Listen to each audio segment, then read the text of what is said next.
क्या है हमारे पास? एकांक सदिश। हाँ, इसको यूनिट वेक्टर या फिर लोकेलाइज्ड वेक्टर,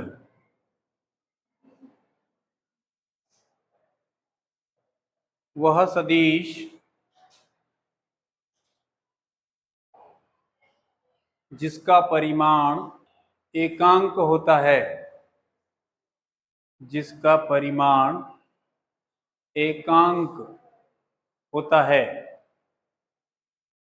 एकांक सदिश कहलाता है। एकांक का मतलब एक हो गया सिंपल भाषा में। इसे एक से दर्शाते हैं।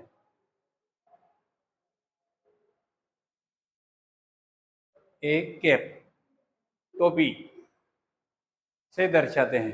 अर्थात फार्मूला लिखो इसका, is equal to A vector by A vector mod. और ये मोड क्या है आगे पढ़ेंगे इसे अपन, फिलहाल फार्मूला लिखो।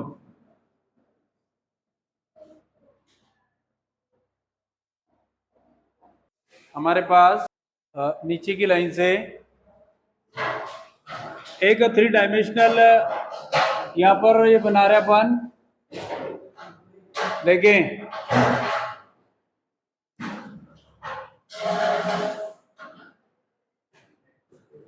एक्स वाई जेड, ठीक है ना।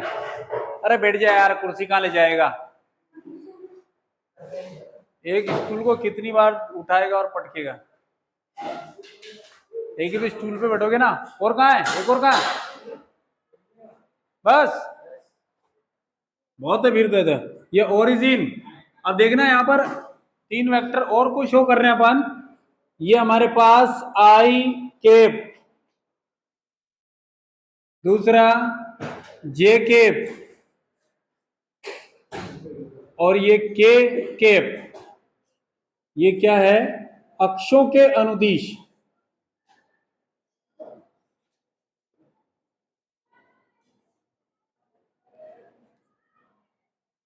एकांक सदिश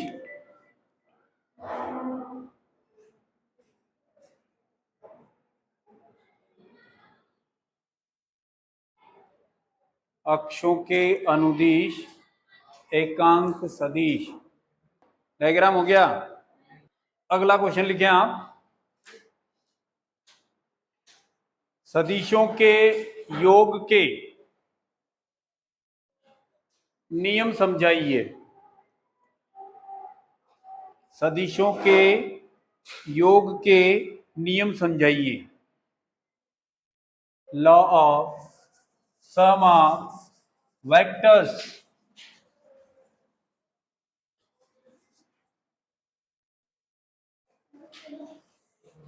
आंसर में पहला हेडिंग लिखो आप,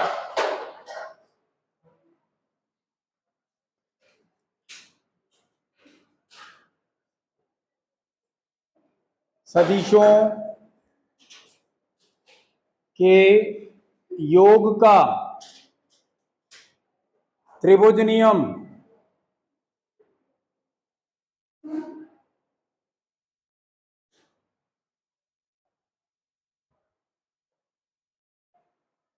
इस नियमानुसार यदि दो सदिशों को त्रिभुज की दो भुजाओं द्वारा परिमाण और दिशा में, परिमाण और दिशा में एक ही क्रम में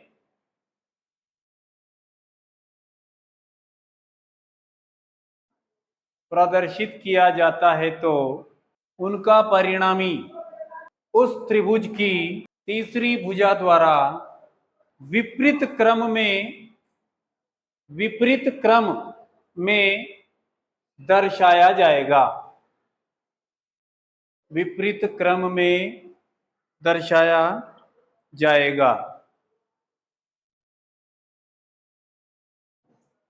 क्या बात करी है अपनों ने? कि कोई भी दो सदिश ले लिए अपनों ने, देखो अपने को समझ में आएगा, नीचे एक लाइन लिखो आप, यदि ए वेक्टर और बी वेक्टर दो सदिश हो तो दो सदिश हो तो यहां देखिए आप बोर्ड पर, देखिए आप, सिंपल डेफिनेशन है, सिंपल तरीके से अपन पढ़ रहे हैं इसको। यहां पर एक सदिश आपके पास ये है, अपन ऐसा एज्यूम कर लेते हैं कि ये ए वाला वेक्टर है, ठीक है। दूसरा, ये आपका कोई एक और वेक्टर है जिसमें ये बी को शो करा है। अब इनका परिणामी जो है वो किस तरीके से त्रिभुज की दो भुजाओं द्वारा संलग्न भुजाओं द्वारा प्रदर्शित करते हैं। एक आपके पास ये चीज हो गई है, एक ये हो गया,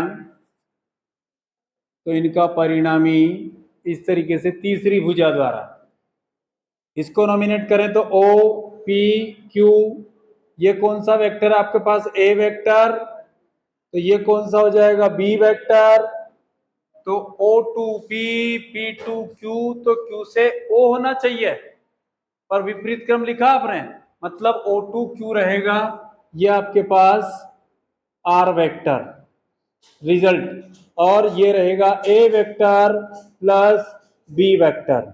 समझे क्या आप, फिर से देखो आप,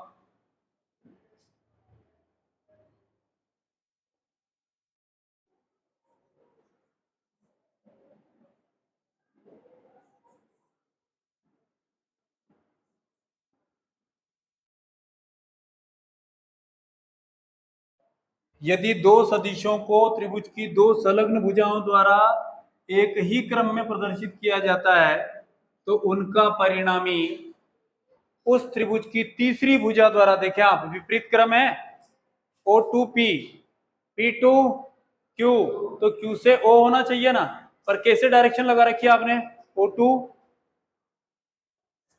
इसको आप एक इस तरीके से लिख सकते हैं कि चित्र में एक लाइन और लिख दो, क्या रहेगा, OP वेक्टर प्लस में PQ वेक्टर, रिजल्ट कौन है, OQ वेक्टर, ओके। ये क्या है आपके पास, A vector plus B vector, और ये क्या हो जाएगा, रिजल्ट मतलब R।